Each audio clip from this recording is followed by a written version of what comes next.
Bing सगे पुनीत जी, कितनी जोर की बात है। क्यों कभी नबी टाइम ध्यान को नहीं हो गया तो ब्राह्मण गुरु है अपना को संता, मैं तो संत रूप में गया। तो नारद जब वर देकर भगवान शंकर अंतर ध्यान हो गए, तब संध्या भी उसी स्थान पर गई जहां मुनि मेघातिथि यज्ञ कर रहे थे। भगवान शंकर की कृपा से उसे किसी ने वहां नहीं देखा। उसने तेजस्वी ब्रह्मचारी का स्मरण किया जिससे उसके लिए तपस्या की विधि का उपदेश दिया था।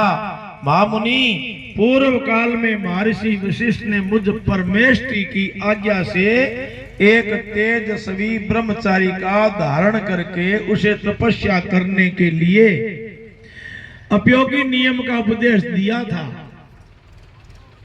तो संध्या अपने को तपस्या का उपदेश देने वाले उन्हीं ब्रह्मचारी ब्राह्मण वशिष्ठ को पति रूप से मन में रख कर उस महायज्ञ में प्रज्वलित अग्नि के समीप गई। उस समय भगवान शंकर की कृपा से मुनियों ने उसे नहीं देखा।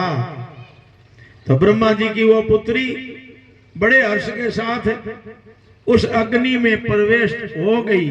तो उसका पुरोडासमय शरीर तत्काल दग्ध हो गया।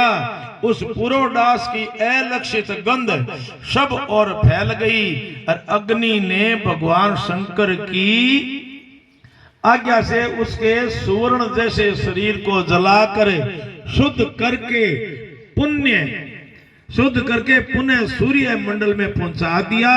तब सूर्य ने पितरों और देवताओं की तृप्ति के लिए उसे दो भागों में विभक्त करके अपने रथ में स्थापित कर दिया।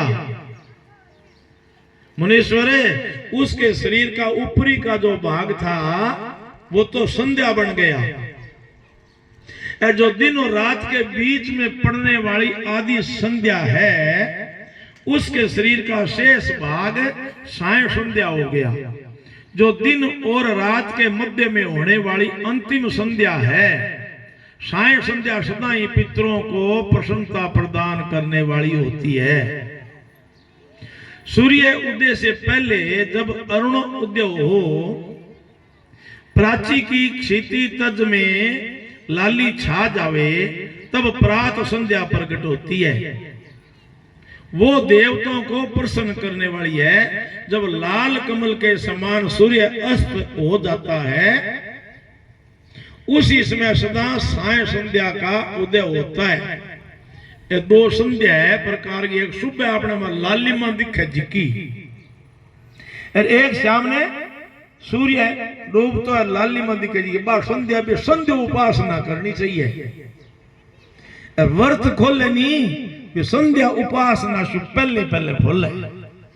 संध्या उपासना में खोलना चाहिए। जो पितरों को आनंद प्रदान करने वाली है, परम दयालु भगवान शिव ने उसके मन सहित प्राणों को दिव्य शरीर से युक्त देहधारी बना दिया। जब मुनि के यज्ञ की समाप्ति का मौका आया, तब वह अग्नि की ज्वाला में महर्षि मेघातिथि को तपाए हुए सुवर्ण की सी कांति वाली पुत्री के रूप में प्राप्त हो गई। तो मुनि ने बड़े आमोद के साथ उस समय उस पुत्री को ग्रहण किया। तो उन्होंने यज्ञ के लिए उसे नहलाकर अपनी गोद में बिठा लिया। शिष्यों से घिरे हुए महामुनि मेघातिथि को वहां बड़ा आनंद प्राप्त हुआ। उन्होंने उसका नाम अरुदंती रख दिया।